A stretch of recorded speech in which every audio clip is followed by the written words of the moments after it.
pessoal, mais um Pod Saúde Pi chegando para você, sempre com muita informação importantíssima para a saúde.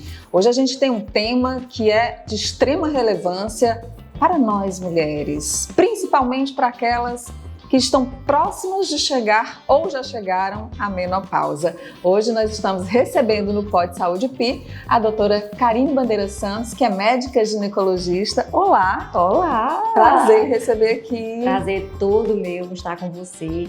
Super familiar a mim, então eu espero sair da minha caixinha e termos uma conversa super à vontade sobre esse e outros assuntos. É isso aí, a nossa conversa vai mesmo ser à vontade para a gente tirar todas as nossas dúvidas. A doutora Karine, que é ginecologista especializada em saúde da mulher, é também especializada em questões hormonais da mulher, com ênfase na menopausa. Ela é mastologista, também especializada no diagnóstico das doenças da mama e do câncer de mama e é mestre em saúde da mulher pela Universidade Federal do Piauí. Então, gente, vamos começar perguntando aqui para a doutora Karine. A gente sabe que cada vez mais frequente as mulheres estarem preocupadas com a saúde de uma forma mais integral, corpo, mente, mas muitas vezes chegar num período como esse, da menopausa, e sem estar com esse equilíbrio físico-mental, pode trazer, assim, eu imagino que uma dificuldade bem maior, não é? Exatamente. Eu acho que uma coisa que eu sempre falo é, durante anos, a comunidade científica, toda a saúde, os médicos e toda a equipe de saúde sempre procurou fazer com que erradicar doenças que matavam as pessoas e matavam muito cedo, e com isso aumentou a expectativa de vida. Hoje a gente tem uma qualidade de vida bem melhor do que populações tinham anos atrás. E vivendo cada vez mais, se quer viver cada vez melhor. Se você notar, o que eu gosto de enfatizar é que eu não sou só ginecologista. Eu sou especialista em saúde da mulher. E esse é meu objetivo, é ver a mulher além do útero, dos ovários, da vagina, da vulva e da mama. Porque uma mulher tem muito mais do que isso. Então, se você pensa em saúde só como saúde física, você não está atingindo os objetivos de qualidade de vida e de quantidade de vida. A Organização Mundial de Saúde enfatiza muito bem isso. Saúde é um completo bem-estar físico, mental, social, sexual. Então, se não tiver um engajamento entre todas essas partes, entre todos os aparelhos que compõem um corpo, de todas as pessoas e, em especial, que é o nosso foco de hoje, das mulheres, não tem saúde. Doutora Karine, é muito comum então chegar ao consultório as mulheres já entrando na menopausa ou já na menopausa com esse déficit, digamos assim, de saúde integral? Sim, só o que acontece não é só comum, é bem frequente. Acredita-se que só se deve preocupar com a menopausa quando se chega nela. E muito pelo contrário, a gente tem que, na verdade, se preparar para a menopausa. Mas esse é um tema de muitos tabus e de muitos mitos envolvidos. Falar de menopausa é como se estivéssemos falando de falência profissional, de falência social, de ninho vazio. A mulher está sexualmente como se ela estivesse sexualmente desinteressante e, portanto, a par de todo esse mundo que se pode viver. E não, a menopausa, ela pode ser aterrorizante se não tratada. Mas tratada, ela é mais uma fase da nossa vida e que pode ser vivida muito maravilhosamente. Vamos falar dessa parte sexual, né? Começando assim logo para chamar mais a atenção da mulherada, porque muitas mulheres se sentem já não tão interessantes diante do próprio marido, porque mexe na questão da libido, como a senhora disse, né? E aí, para que o marido compreenda o que está acontecendo no corpo feminino e por que o casamento já pode não ir mais tão bem no quesito sexual, porque a baixa de hormônios realmente mexe com tudo, ou o desaparecimento do hormônio mexe com tudo. Então, o climatério é a transição entre a fase reprodutiva e a não reprodutiva da mulher. E a menopausa é a última menstruação. Essa transição entre a fase reprodutiva e a não reprodutiva não começa na menopausa. Ela já começa lá com 35, 37 anos, em que há o decréscimo da produção dos hormônios femininos pelos ovários. Na hora que começa a cair essa produção de hormônios femininos, sim, várias funções do organismo começam a ser prejudicadas e a sexual é uma delas. Na medida em que, tanto para ter sexo, você precisa de uma vagina e de uma vulva saudável, lubrificada, e isso é muito dependente da produção dos hormônios femininos, mas também toda a sua composição corporal, desde a vontade de ter relação sexual, que é a libido propriamente dito, até se sentir sedutora. E aí, ao longo dos anos, com a perda dos hormônios femininos, a mulher sim vai ganhando peso, vai depositando gordura mais na região central, na circunferência abdominal, levando a riscos de obesidade, de fatores de risco cardiovasculares, diminuindo toda a vontade de ter sexo, a dinâmica, como elas dizem, doutora, me falta energia. Então, não é só a fadiga, então altera sono, irritabilidade. Então, imagine uma mulher que está seca, com pouca lubrificação vaginal, ela tem uma disposição estética corporal que modificou ao longo do tempo e ela não se sente mais atrativa, ela não tem mais disposição, ela não tem mais libido, ela está irritada, ela não dorme, ela sente calor. Então, como é que essa mulher vai estar preparada, disposta para a relação sexual? Gente, pode parecer a treva. Acho que às vezes é mesmo. Eu imagino que a doutora deve escutar muito o consultório. Doutora, é a treva, né? A menopausa. A gente tem aqui uma nuvem de palavras, por exemplo, ó, irregularidade menstrual, ganho de peso, insônia, dificuldade de concentração, sudorese noturna, né? Que são os fogachos, que a gente vai já falar sobre isso, enxaqueca, irritabilidade, cansaço, fadiga, baixa libido, brain fog, que é quando você dá aquele apagão assim da memória do cérebro. Eu vou ali na cozinha fazer uma coisa, chego no meio do caminho, que foi mesmo, mais ou menos isso. Não quer dizer, né, doutora, que as mulheres sintam tudo isso de uma vez só, mas é muito possível sim que as mulheres sintam vários desses sintomas ao mesmo tempo. Exatamente por conta de toda a história, quando se fala em tratamento de menopausa e se vincula o tratamento da menopausa somente a hormônios, e é claro que eles têm um papel protagonista nesse tratamento da menopausa, mas não são só eles, vem cheio de muitos mitos, da história toda do tratamento da menopausa, há 20 anos, quando a terapia hormonal da menopausa foi instituída, com drogas diferentes do que a gente tem hoje. Desde o primeiro anúncio no jornal, eu estava na frente do jornal, um jornal de amplitude nacional, divulgando que hormônio dava câncer de mama e que hormônio dava doença cardiovascular, infarto. Imagine você que depois de ver todos os benefícios dos hormônios para a mulher na menopausa, receber uma notícia dessa, e era verídica naquela época, imagine que essa notícia foi o 11 de setembro da TH. Então, modificou completamente. Mulheres que tinham benefício, de uma hora para outra, pararam abruptamente o uso desses hormônios e passaram a convalescer de todos os efeitos que a menopausa, que o climatério nos traz. Então, ela realmente pode ser a treva, se ela não tiver o tratamento adequado.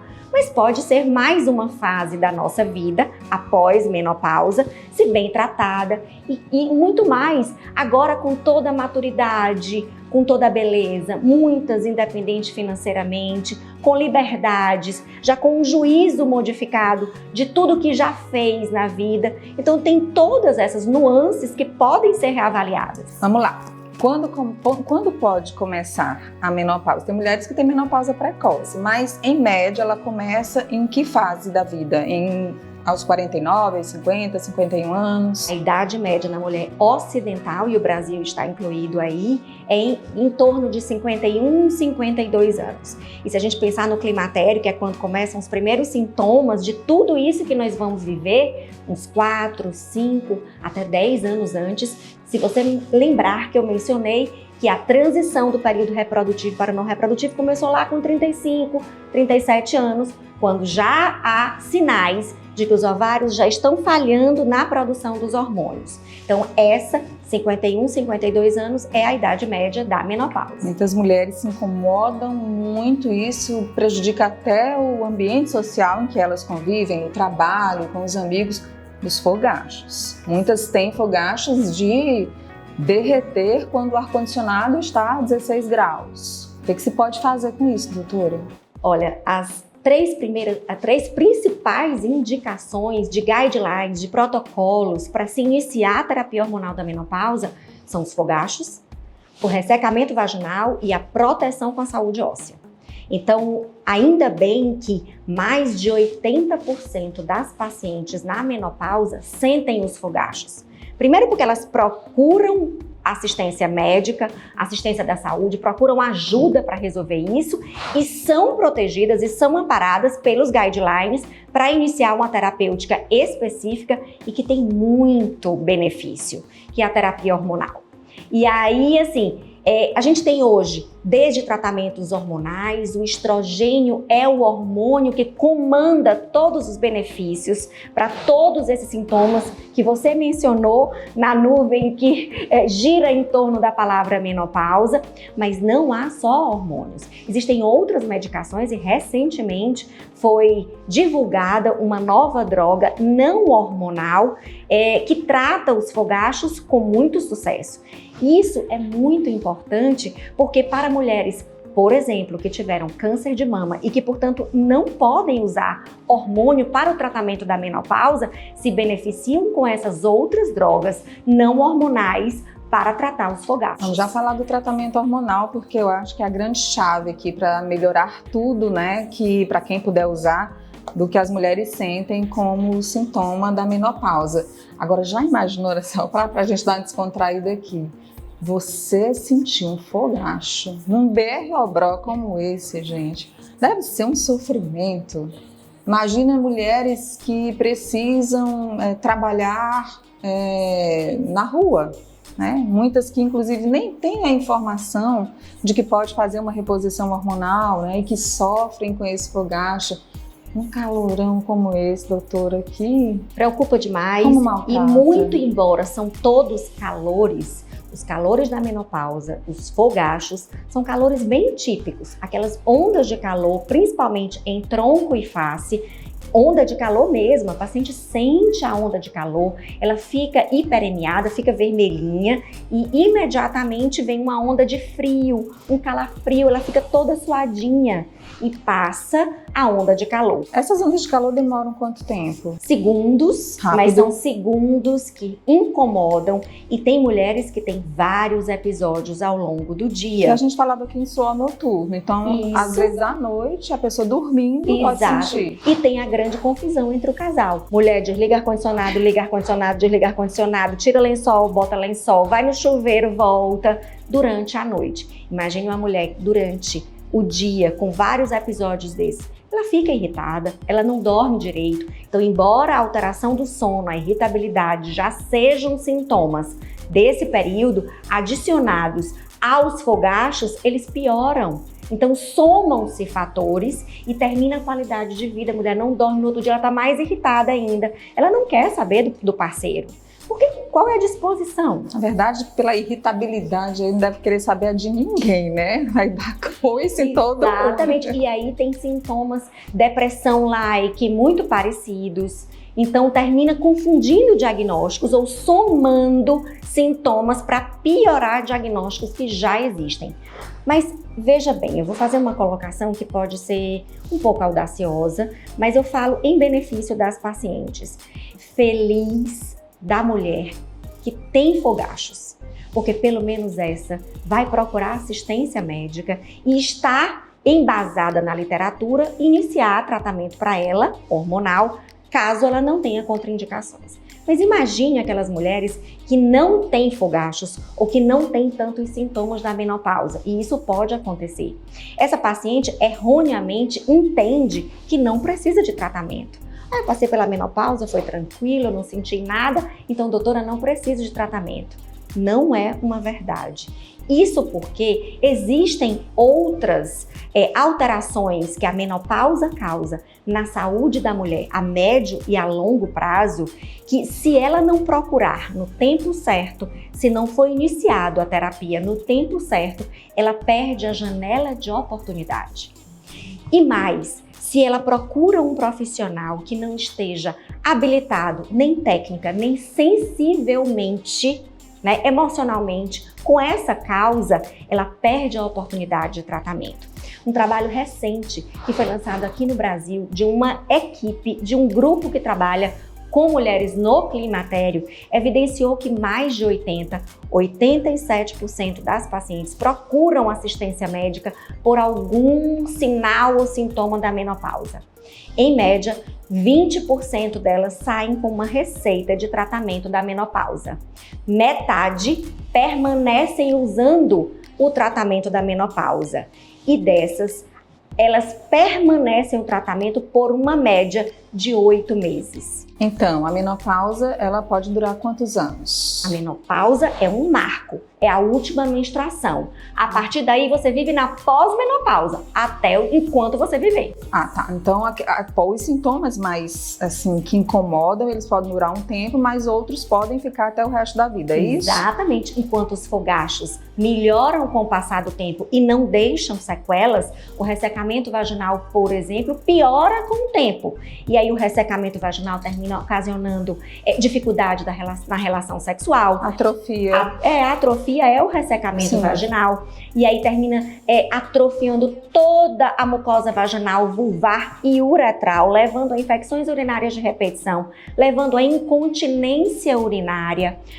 Doenças como, se não há uma proteção do osso, leva a uma maior absorção do osso, osteopenia, osteoporose. Pioram todos os parâmetros relacionados a doenças cardiovasculares, metabolismo do lipídio, metabolismo do carboidrato. A mulher tende a um aumento de peso porque diminui o metabolismo e termina gerando doenças cardiovasculares com eventos fatais, inclusive com infarto, AVC, trombose, embolia. Já existe até estudos bem divulgados, né, doutora Karine, de que a diminuição do estrogênio, a falta dele, diminui muito a proteção cardíaca também, né? Então, as mulheres na menopausa também tendem a sofrer mais eventos cardíacos, como a senhora falou. Exatamente. Vamos falar da terapia de reposição hormonal, porque eu acho que está todo mundo querendo saber sobre isso.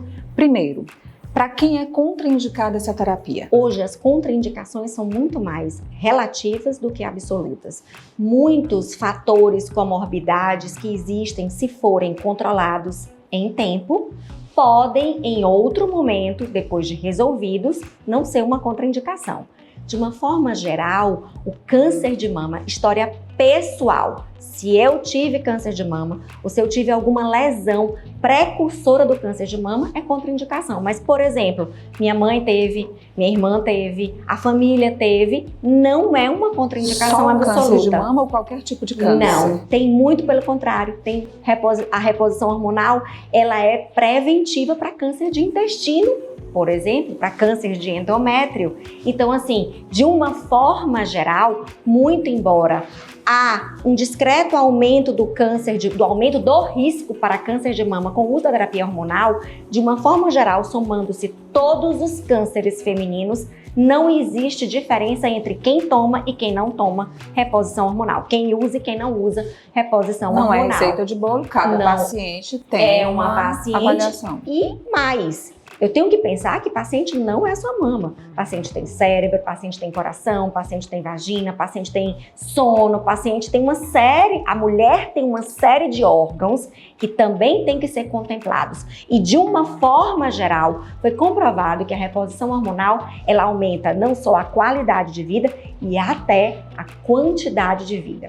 muito embora a preocupação maior das pacientes sejam com câncer feminino, como o câncer de mama. Uma história mais assim, né? Doutora, não tenho medo de fazer a reposição. Será que vai acontecer alguma coisa? Exatamente. Tem um caso de câncer na família, tô com medo. Exato. Mas ela tem que entender que, por exemplo, existem, em média, 200 casos de eventos cardiovasculares em mulheres por dia, o que dá mais ou menos 70 mil casos por ano de eventos fatais e não fatais relacionados ao aparelho cardiovascular em mulheres. Então é o custo-benefício. Custo-benefício. Se a gente pensar em morte por câncer de mama, é 20%, 70 contra 20. Então a mulher é muito mais do que mama. E olha que eu sou mastologista. Eu não falo isso de forma aleatória. Falo isso embasado na literatura, com muita tranquilidade e avaliando cada paciente de acordo com o seu histórico. Então, como você me perguntou, contraindicações absolutas e que realmente repercutem em preocupação para as mulheres, seria o câncer de mama. Tem alguns outros, doença hepática descompensada, mas, por exemplo, hipertensão, que é um mito, não é uma contraindicação para o uso da reposição hormonal e principalmente a gente avaliando a forma de administração, a via de administração.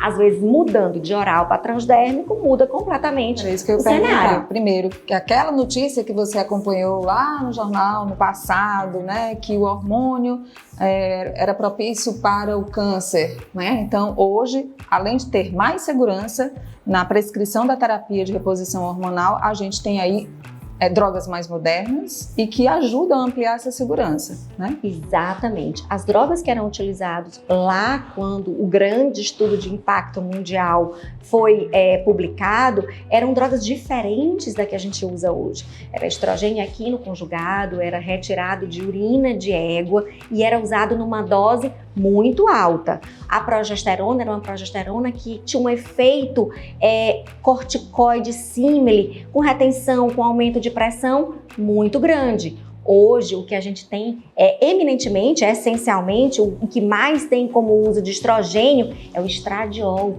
O estradiol, seja o endógeno, produzido pelos nossos ovários ou produzido pela indústria farmacêutica, é semelhante e é muito benéfico para a mulher.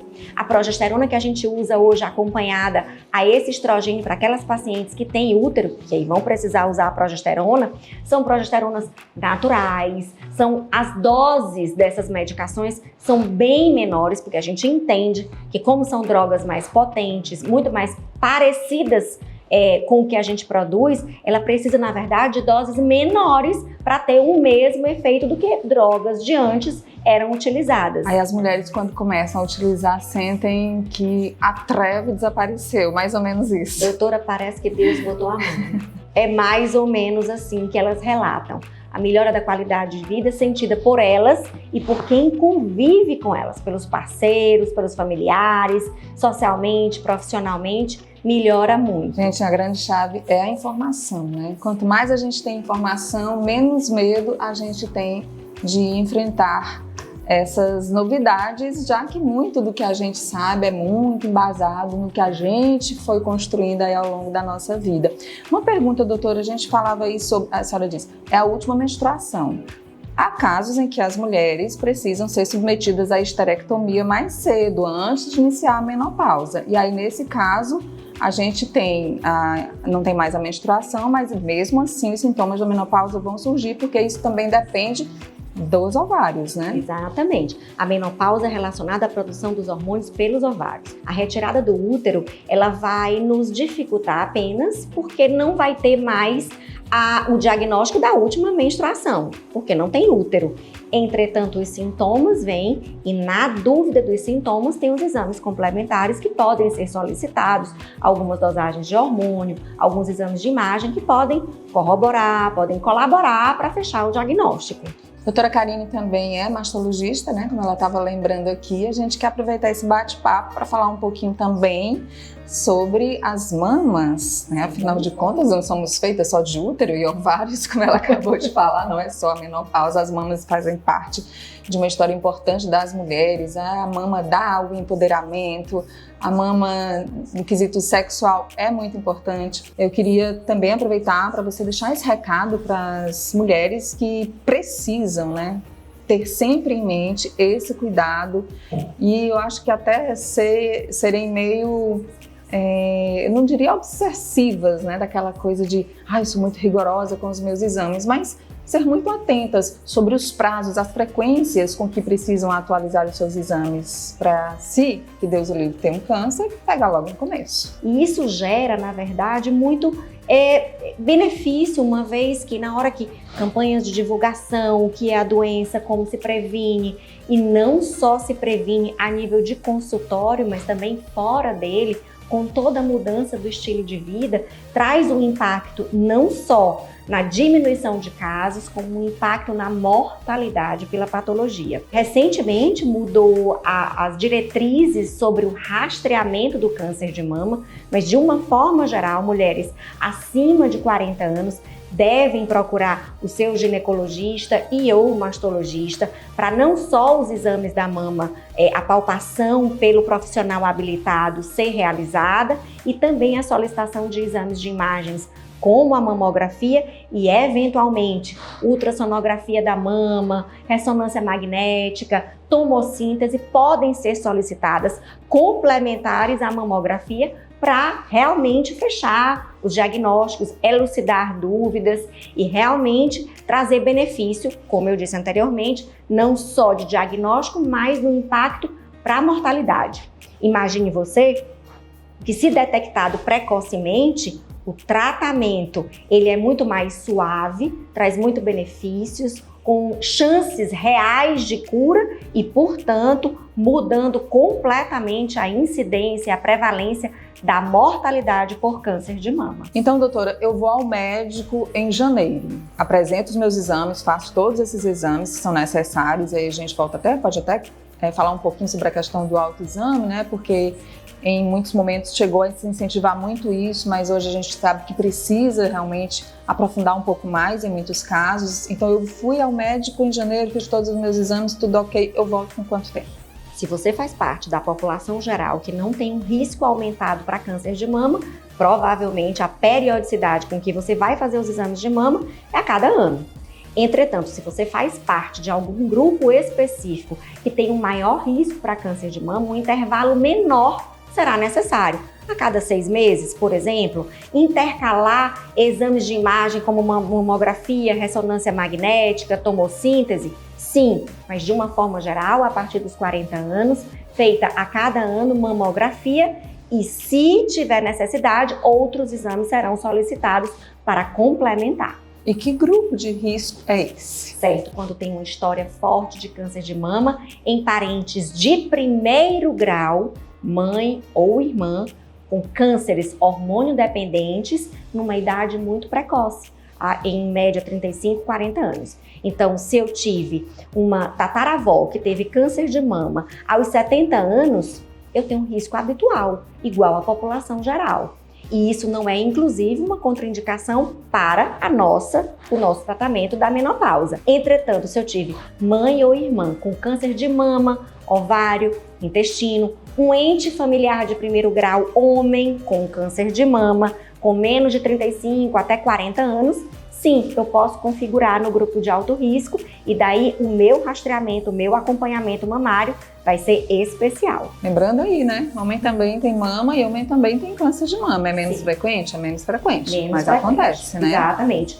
Cerca de menos de 1%, a média é essa dos casos de câncer de mama em homens, mas como eles não têm tanto tecido mamário, facilmente esse câncer chega a estruturas mais profundas e com mais chance de metástases. Que conversa boa!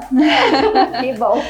Adorei conversar aqui com a doutora Karine Bandeira Santos, que é médica ginecologista. A gente pautou muito aqui na menopausa, né? Mas em especial em um contexto assim, bem amplo, na saúde da mulher. É sempre bom lembrar que mesmo antes de chegar à menopausa, né, a saúde óssea, que a gente falou aqui, tão importante, né? Para quando você estiver lá com seus netinhos, você ter ossos fortes também, isso é tão bacana, né? Chegar bem numa fase que a gente espera chegar. Acho que a gente tem que pensar nessa mulher que vive mais, essa mulher que quer viver cada vez melhor, pensar que não devemos ter medo dos tratamentos da menopausa, a gente deve ter medo, na verdade, dos profissionais que prescrevem essas terapias. Uma das principais causas de um bom tratamento, de um bom acompanhamento na pós-menopausa é ter um médico engajado, interessado e informado nesses tratamentos. A gente vê que quando o médico está mais informado, está mais atualizado, ele fica mais sensível, fica mais seguro e consegue passar essas informações para a paciente. E programas como esse seu, que fornecem espaço para que a gente converse com uma audiência muito diversificada, beneficia a todos. Aos médicos procurarem mais informação, saber para quem encaminhar adequadamente, para a paciente saber o que pode acontecer e o que pode não acontecer caso ela tenha um desfecho inadequado na procura do tratamento correto para a vida dela. Muitíssimo obrigada pelo carinho, pela atenção de conversar aqui com a nossa audiência. Até um próximo encontro. Até o próximo. Tomara que o próximo seja o próximo. Tomara que seja o próximo. A gente vai agradecendo também a sua audiência. O Pod Saúde Pi volta com outros temas. Você fica de olho que a gente está preparando muitos episódios interessantíssimos para você. Até a próxima.